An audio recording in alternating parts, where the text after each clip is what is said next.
Welcome to the Family in Life Conference 2022. This series of unconditionally pro-life videos on demand is brought to you by Live Life in partnership with Live Christ, Share Christ mission. My name is Joe Xavier, a Live Pure full-time worker.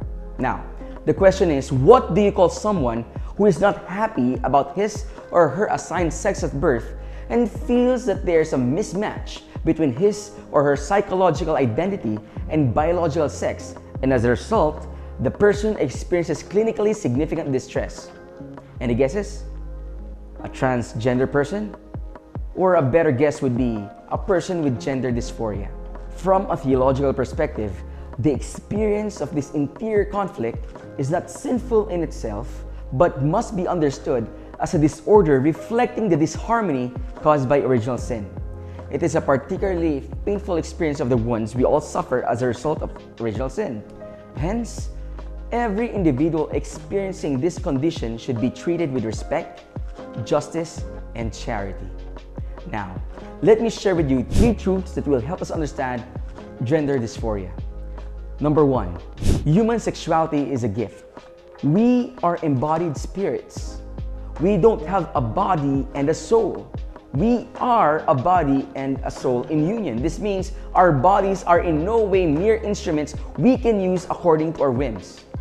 Every human person is created in the image and likeness of God. One is born either male or female. And this also applies to hermaphrodites, those whose anatomy manifests both male and female at birth, who are either biologically male or female.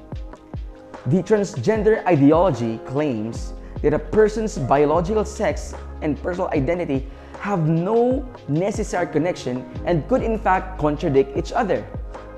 It is as if human sexuality becomes the choice of the individual. Truth is, a person's sex is genetically determined at conception and present in every cell of the body. Our sexuality reveals God's design not only for each individual person, but also for all human beings by establishing us in a relationship with other living beings. Number 2, human sexuality is all-embracing. Our sexuality is not something that we possess and can change whenever we want to. It is a part of our very existence as a human person created by God. It is who we are physically, mentally, emotionally, and socially. Transgenders undergo a process of changing from identifying as a boy to a girl, or vice versa, called transitioning. The process can take several forms through surgery or non-permanent steps like choosing a new name, changing pronouns, or wearing different clothes and hairstyles.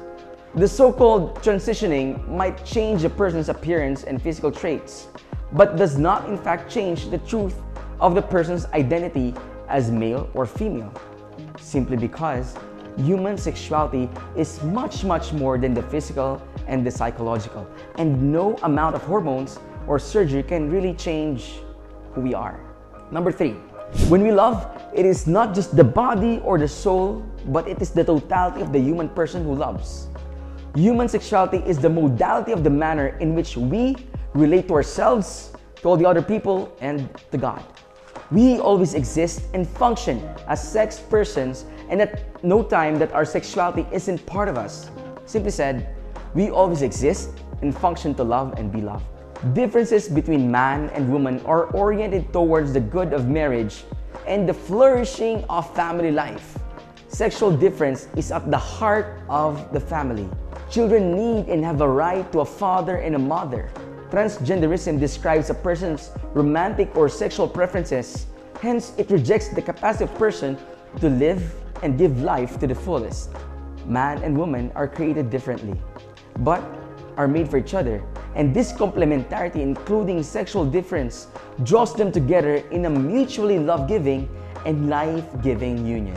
Everybody has a struggle that is unique, but none of us should feel alone or abandoned. Good news is that the church desires to bring us to the love of Jesus Christ Himself. Christ suffered for our sake, not to exempt us from all the suffering, but to be with us in the midst of those struggles. Gender dysphoria is a sensitive topic that requires a compassionate response. With this, there's a great danger of misguided charity and false compassion. Hence, the call for us is to speak and act with truth and love. Let us help people discover the truth about their identities as children of God and not support them in rejecting their undeniable biological identity. May we also love all people and seek their good actively. Let us not engage in name-calling and not showing uncharitable actions toward our friends or loved ones with gender dysphoria. And ultimately, let us show a pastoral kind of charity and compassion that is rooted in God's truth. There may be struggles, but may it be an opportunity for God's unrelenting love to shine through.